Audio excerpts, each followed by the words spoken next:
Hey,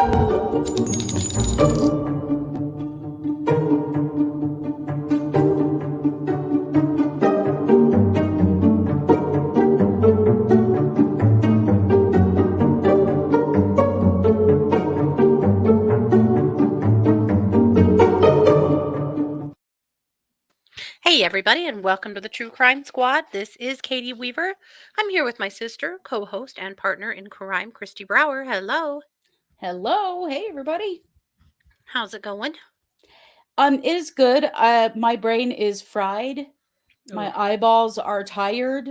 Uh, this case has been moving so quickly today, Yeah. and I have read so much that I have like eye strain. I'm sure you do Yeah. too. Because I do most of my Yeah. research on my phone. I mean, I could do it on a laptop, but I kind of prefer it on my phone. Because I can screenshot things and stuff really easily, and hmm which is normally great. But my eyeballs are like, Jesus, woman, take a break. hmm How are you doing? I very much the same. Yeah. There's, I've, I've been sleuthing, man. I have been sleuthing today.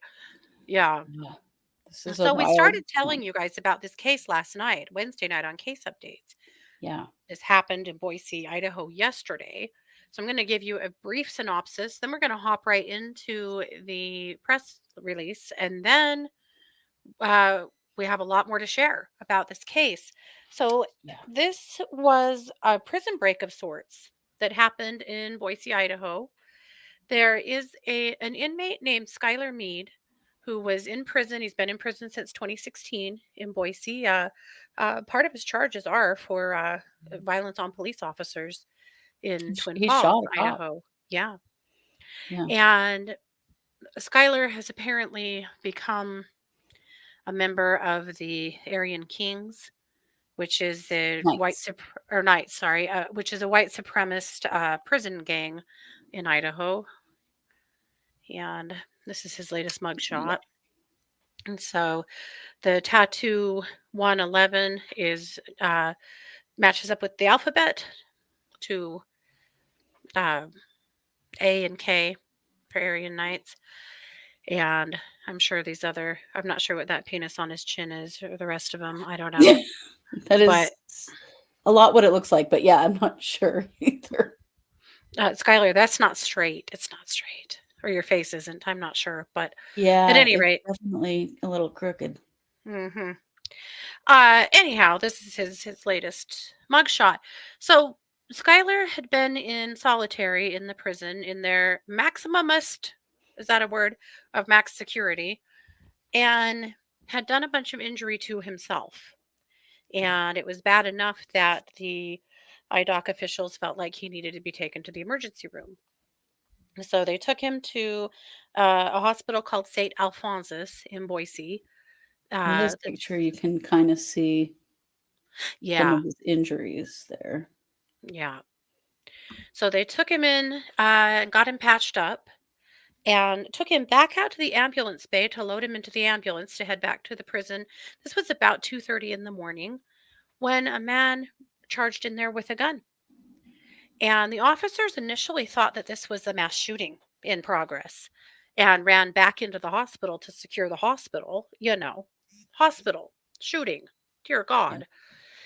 God. Two officers were shot, and then a police officer, in the course of acting on this, saw a man with a gun and shot at him. And as it turned out, he was another officer, unfortunately. So he got some Yeah. shrapnel from some friendly fire there. But luckily, none of the officers were killed. But in the meantime, this dude, this is Nicholas Oppenauer.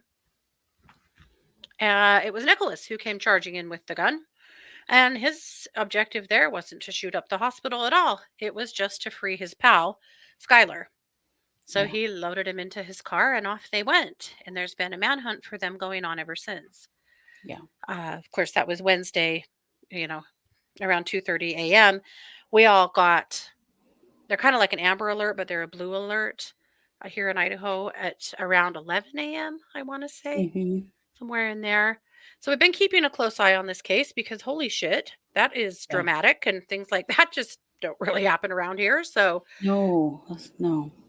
But we were stunned this afternoon by a press conference announcing that they had been caught. So I'm going to flip that on now and then we'll get back to telling you everything we have discovered. Yeah. Today you will be hearing from Lieutenant Colonel Sheldon Kelly of the Idaho State Police, as well as Director Josh Tewalt of the Idaho Department of Correction. Also present here with me is Ada County Sheriff Matt Clifford. This is but a small representation of the number of different agencies that have assisted in this investigation to this point, and we are grateful for their help.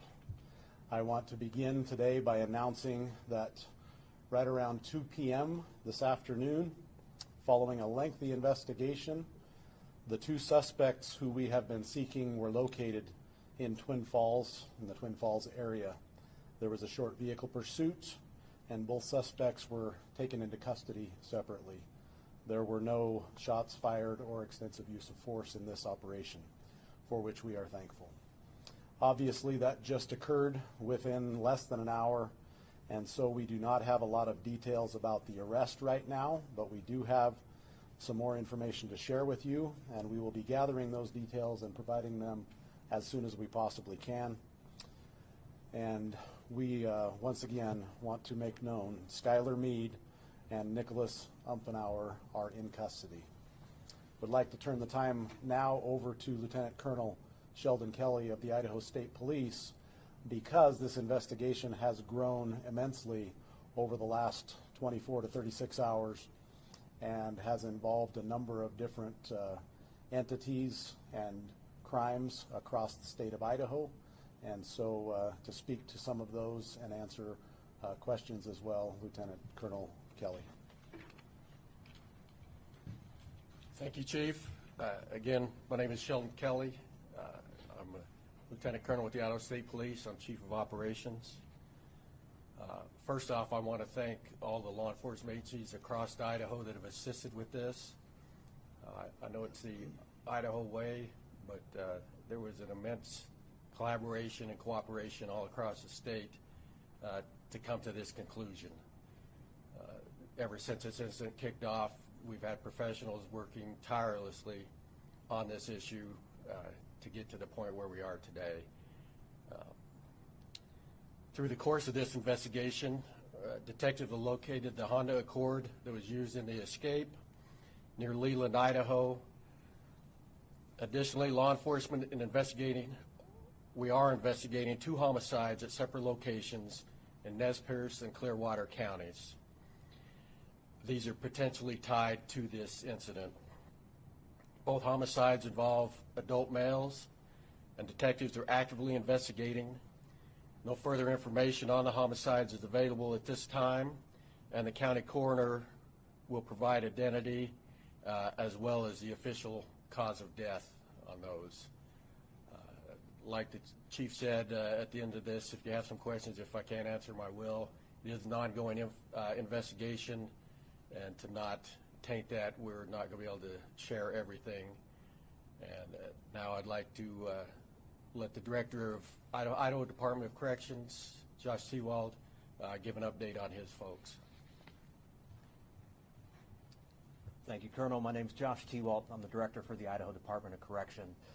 First, just nothing but appreciation for the cooperative effort from federal, state, and local law enforcement throughout Idaho and even neighboring states for their cooperation in helping to bring these two suspects to justice.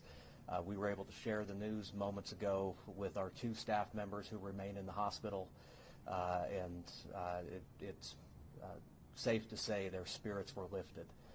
We know, to give you an update on their condition, one of our officers was released from the hospital last evening, while two remain in the hospital.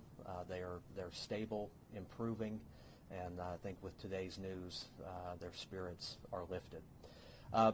Just to provide a little bit of context on the other suspect who we believe helped Skylar Meade escape and who actively attacked our staff yesterday morning, Nicholas Umphenour. We'll be posting a little bit more information about his criminal history and time with us at the Department of Correction to our website, and we'll share that to State Police, BPD, as well for them to distribute. But once he was identified as a potential suspect yesterday, our investigators, along with cooperation from other law enforcement partners, began trying to tie him with Skylar Meade. In addition to having both having membership with the Aryan Knights, they also shared some acquaintances, some common acquaintances, both in custody as well as in the community. Lastly, they did have some housing overlap on and off from December 29th, 2020 to when Mr. Umphenour was released from our custody on January 17th of 2024. That they were both housed at the Idaho Maximum Security Institution, and there was frequent movement in between, but there were times within that time frame where they shared, they were in the same housing unit at our facilities. With that, just again want to express our thanks and appreciation for what was a very tough ordeal for the corrections family, but thanking BPD and their response now over 36 hours ago to the ambush on our staff, but everybody who's offered assistance and put their shoulder into helping bring these two suspects to justice. Thank you, Director. We can't possibly name everyone who helped with this investigation and the last 36 hours, but of particular note, I would certainly like to thank the FBI for their assistance. They have been involved and were also involved in the pursuit and taking into custody of these gentlemen down in Twin Falls area. We appreciate them and virtually every county sheriff's office between here and northern Idaho and across to eastern Idaho. We thank our partners here in the Treasure Valley for their assistance, particularly Josh Hurwitz, our U.S. attorney, has been involved and helpful, along with the FBI. And the Ada County Prosecutor's Office has certainly been an integral part of this investigation, providing support and all the needs that we have. Okay, I think we'll call it there. Yeah.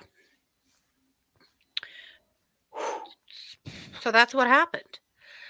So, of course, we wanted to do a deep dive into who are these guys and Yeah. what the hell. And And also, what are they up to? I mean, this all occurred in 36 hours. You yeah, guys, it's crazy. it's great. Well, yeah, they crossed a huge span of the state during this amount of time. Yeah. So, Christy, let's start there. Talk to us about what path they likely took and how far they went. So here's the thing you got to understand. Idaho geographically is a very big state. Mhm. It is we are a small population, not even quite 2 million people, but we are very large and very rural and spread out. So as the officer said, they're looking at 2 homicides, one in Nez Perce County near Juliata, and one in Clearwater County near Umphenour. Mhm. So here's the stuff. First of all, here's Clearwater County. You can kind of see it. But from Boise, it is a 217-mile trip. It is 4 hours and 27-minute drive on state highways, small roads, not high-speed roads, through very rural wooded areas. It is an odd place to go unless you really wanted to go there. Mhm. And then they went even further than that, another 30 minutes past, to Nez Perce County. And Nez Perce County is there's an Indian reservation there, and also very rural place to Juliata.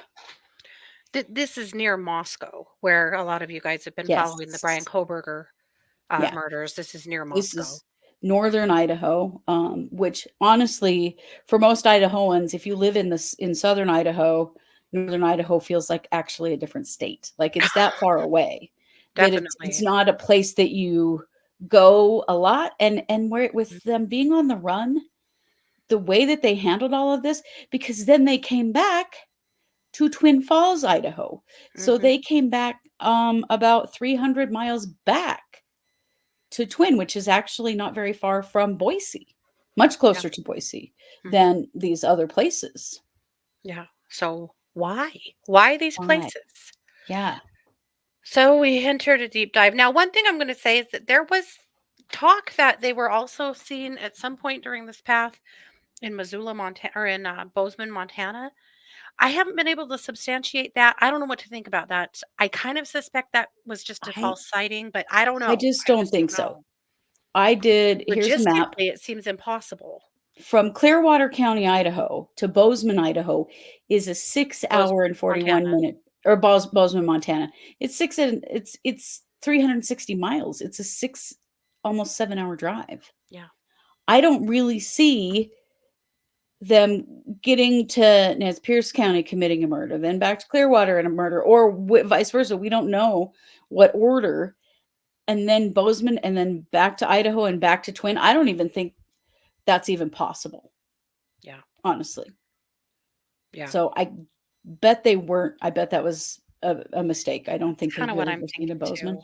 Yeah. unless they were literally just driving continuously that Pretty whole much. time till they Yeah. got back to Twin Falls.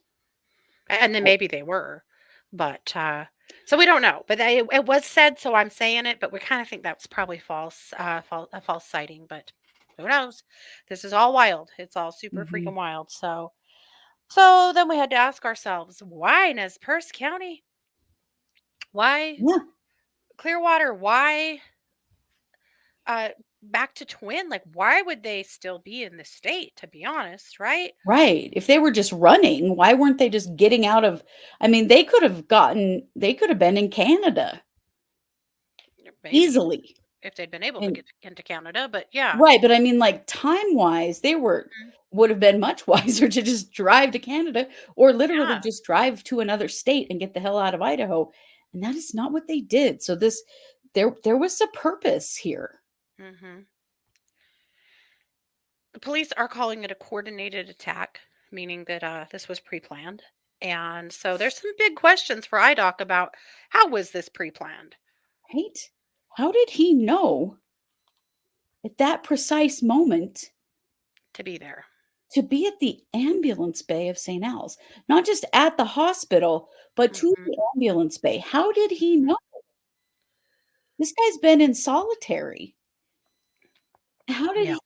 And even if they had communicated, even if they had set this up in advance and they had a day and a time planned and all that jazz, he still knew precisely where to find Skylar Meade at 2:30 in the morning Yeah. or 2:15 or whatever it was. Like, Hmm. there's so much more to this story that, Nick Umphenour knew to be there in that Yeah. moment.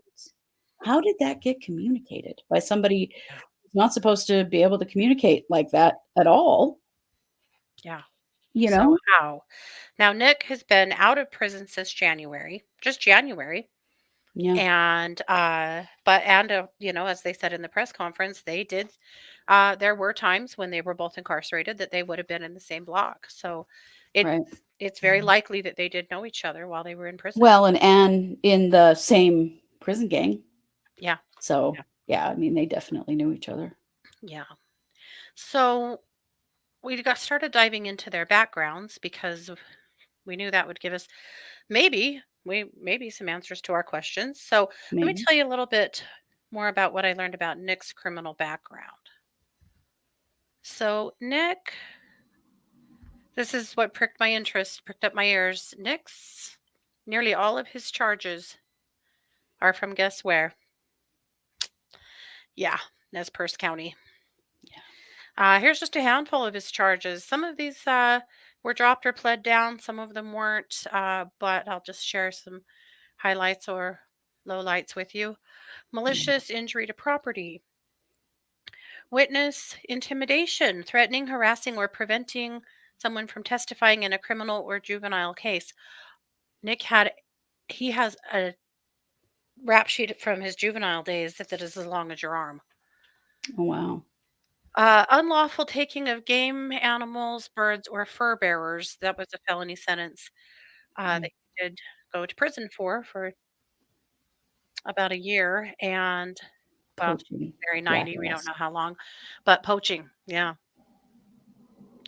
Disorderly conduct, assault, unlawful possession by a convicted felon, grand theft by receiving, possessing, or disposing of stolen property, burglaries, theft.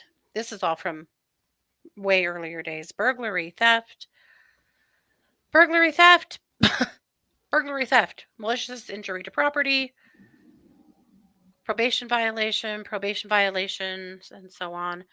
Aggravated assault,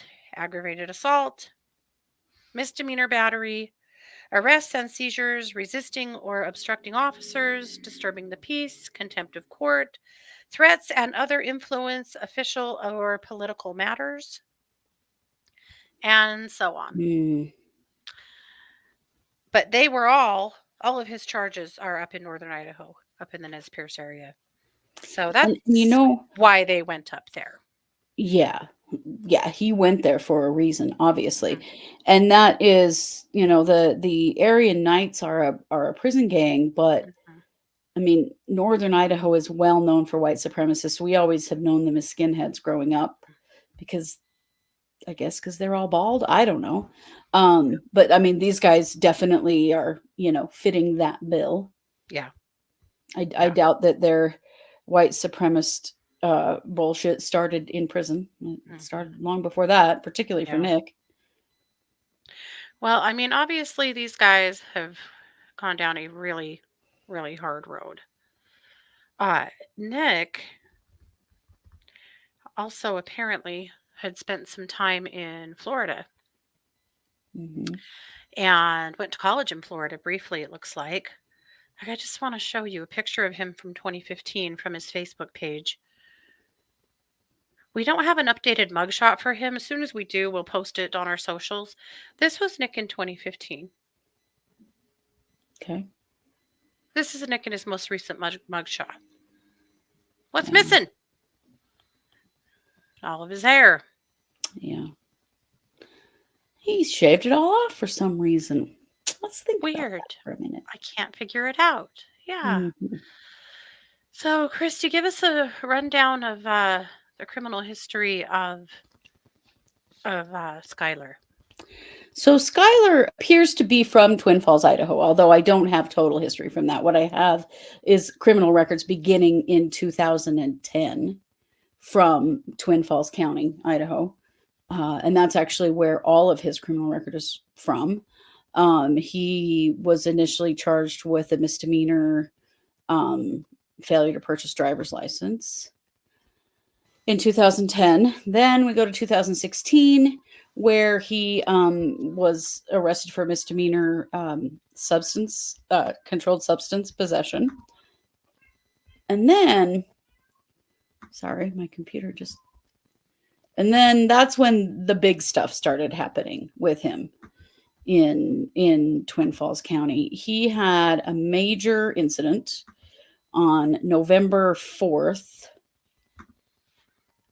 November 4th, 2016. It was a traffic stop. But remember, he'd already had a possession charge it was in September of 2016.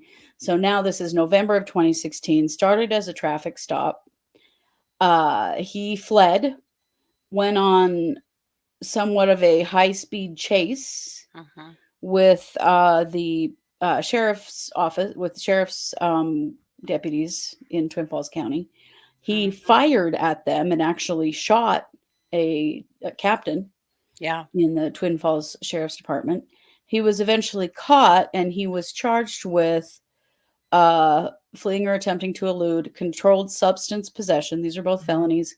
Felony assault on correctional officer, felony unlawful discharge at an officer, felony unlawful possession of a firearm, again, driver's license failure to purchase, because apparently he just isn't down with purchasing that.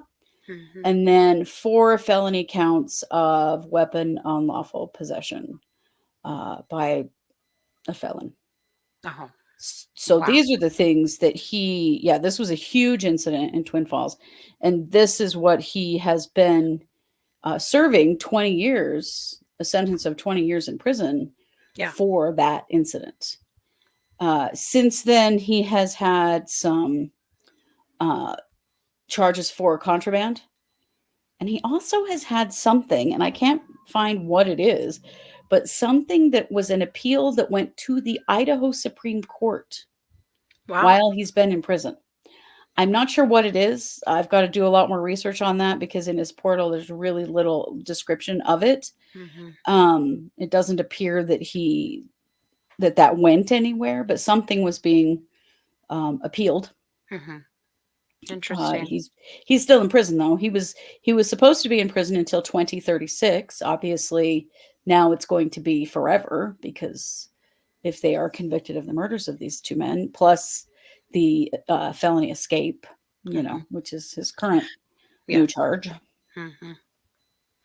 Well, that's the crazy thing. I mean, for Nick Umphenour, dude was out.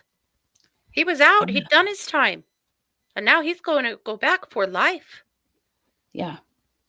Like, That's the what the part of hell all could of have been this, so worth it? right? What was so important to get out, to run to these particular places that just don't make sense for just running? Yeah. What were they So, after? What did they want? Why yeah, why did they do any of this? I don't know if we'll ever know. I hope we do. So, I hope so. after an enormous amount of sleuthing, we do believe that we know both of the men who were murdered. Those names have not been released by the police yet. They haven't been released by the press yet. So we're going to stick to first names and just tell you what we know. And I will say both of their families are reporting on Facebook, and so Mhm. it's not a huge secret, but we want to be careful and sensitive here because there are families that are devastated tonight Right.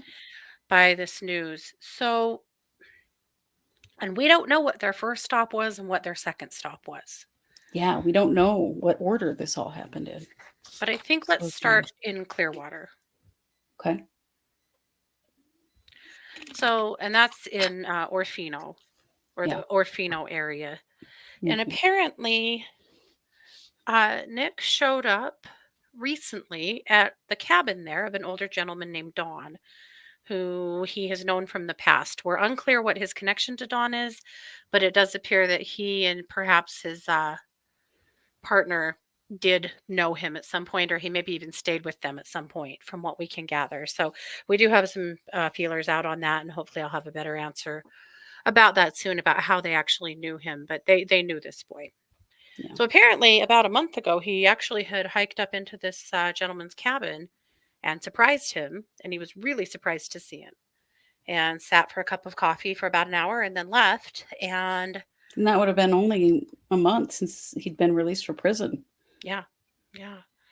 Well, apparently, unfortunately, uh, Nick and Skylar showed up at the cabin and and murdered Dawn. We don't know why. We don't know what was taken. We do believe that this is where where Skylar's shackles were left. That was is one thing that gets me. They left the shackles at one of the murder scenes. Like, did they want the police to know they were the ones? Was that Right. a calling card or was that a mistake? I don't know. It, it's like they've done nothing to cover what they've done at all. No, no. Unfortunately, Dawn had family that couldn't reach him and had sent the police out to do a welfare check and discovered him deceased. And so, Well, yeah, because they saw uh, Nick's name in the in the news news, and knew he had visited Dawn recently and went, "Oh shit, what's going on?" mm-hmm. Yeah. So sad. Nick, by the way, also went by Davy when he was younger. Hmm. So some people that were coming across on socials are calling him Davy Umphenour because that's what he went by when he was in school, at least Yeah. a portion of his life. So Hmm. you may hear that name thrown around a little bit too, and that's why it's the same guy. His middle name is David. Yeah. So their other spot, and before I move on, just want to send all of the condolences, man, to poor Dawn's family. They are so devastated. I can only imagine.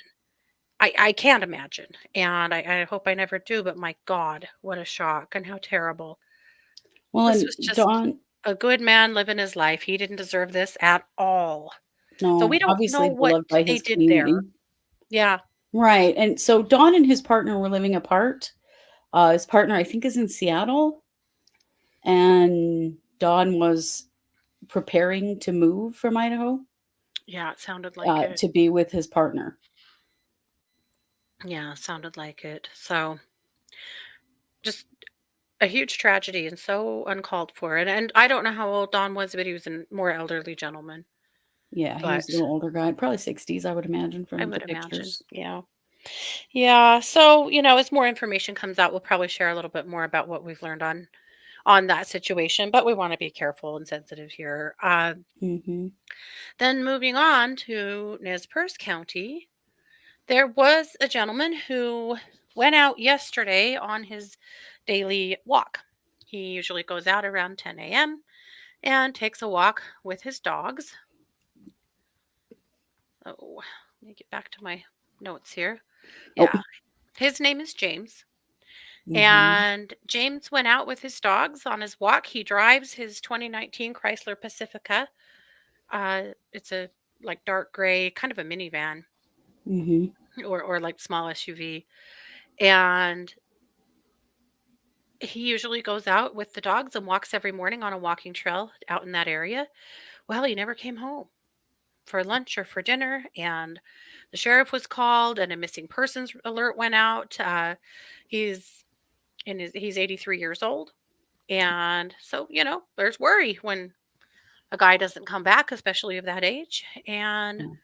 unfortunately, James was also found deceased, and it is believed that he also was a victim of these two. It's believed that they stole his car.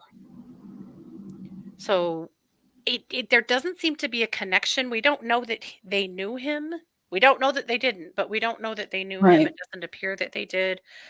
Uh, the dogs are safe. The dogs are okay. That was one concern a lot of people had because he was with his dogs. Yeah. But he was found Jack Russell deceased. and a chocolate lab. Yeah. Yeah. And so, of course, his poor family is just in an incredible amount of shock and pain. Oh, yeah. And, like why in the world would something like this happen to a cool old guy just out on a walk? Yeah. How and why?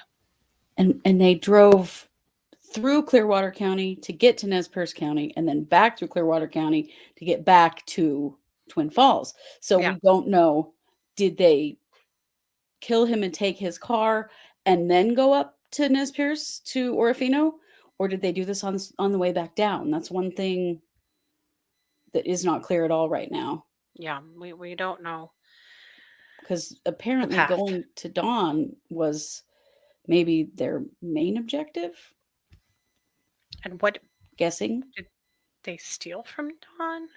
What did they do up there? Right. Was We there just something they don't were know. taking from him? That's Obviously, we're my cutting thought, off but shackles, but yes. so that's what we know. This is a hell of a case for Idaho. We are just Yeah. heartbroken for the families that whose loved ones have died in this. I hope there's no others. These are the ones they know of, but these two were on a Right? killing spree, and They I'm were, and hoping that that worries me. I know. I'm hoping that in the days to come, there's not a trickle of more information coming out with other deaths. Fingers crossed Yeah, this was it. I wish this right. never was the case. I wish this had never ever happened. But here we are. And so uh, they are going to both be arraigned tomorrow in Twin Falls. And then we'll see from there where they go or what they do. They won't be offered a bond. There was a arrest bond apparently for 2 million on Nick Umpenhauer, but that's now been Mhm. canceled, and they're saying there'll be no bond. Yeah. Uh, in because they'll just be taking them right from Twin, probably to Ada, I would imagine. Well, well, at least Nick they will, or at least Skylar they will. well, the crimes happened in Ada, so they'll both go to Ada, but one will go back to the Yeah, prison and the other will go to the will go jail to jail. with Where Chad. guess who Chad Daybell is? He's about to meet one bad dude. Hmm. Who knows? He probably won't meet him. He's probably housed in somewhere protected or something. But I'm it's sure he really is. weird that this, we know that Chad just got transferred. He's there Mhm. now. Nick Umphenour will be there too. Yep. He's very dangerous, violent, depraved men. Yeah, Yeah. for sure. So our big Mm. questions are: how the hell did this get planned? Why? What was the purpose of the targets that they hit? Why? And what else were they planning? It sure Right. makes me worry that they were coming back to Twin Falls to Go after someone go else. after someone else, and they just happened to get caught Why before would they that. go back to Twin, which is where Skylar was from? I mean, Mhm. they had to have known that the police were going to be keeping a damn close eye on Twin Falls, and anyone that knew them or was associated with Skylar at least. Like, it just, none of this makes any sense. There has to be a lot more to this story. Yeah. In the days and weeks to come, there will be a lot more coming. So, Yeah. and please understand, this is a very preliminary report. This all went down in the course of the last 36 hours or so. So, Yeah. we may be cleaning up some of this later on, and We we'll may. always do that on case updates. There may be some of the information we've shared today that will be, proved to be inaccurate down the road. And if it is, of course, we'll share that with you as well. Mhm. So we're doing our very best to be as absolutely accurate as humanly possible and just help you understand what happened and what that looks like in this state. And so, again, we're always happy to fix a mistake down the road if there is one. But for now, this is the very best of the information that we were able to gather. So, Yeah. as always, our hearts are with the victims' families and everyone who loved them, and the shockwaves go running through their communities right now. Well, and the prison guards, Yeah. 3 shot, Hmm. 2 still in the hospital. The police that had to deal with this, the hospital itself, Yeah. they locked down St. Al's for a while. St. Al's is a Mhm. very large hospital for Idaho standards. Mhm. It's a very large hospital, Yeah. and I can only imagine how scary. Yeah. And honestly, as horrible as this is, how tremendously lucky that it happened in the ambulance bay and not in the emergency room Yeah. or anywhere else inside the hospital where there would Well, be yeah. more innocent bystanders. As bad as this was, it could have been so much worse. So Yeah. much worse. Yep. Well, there you have it. So we'll keep you updated on this story just like we do everything else. And we want to thank you very, very much for being here. Please Mhm. take good care of yourselves. You absolutely deserve it. Sounds like I have a basset hound that needs something right now. So I'm going to sign off. This has been yet another production of the True Crime Squad. Bye, everybody.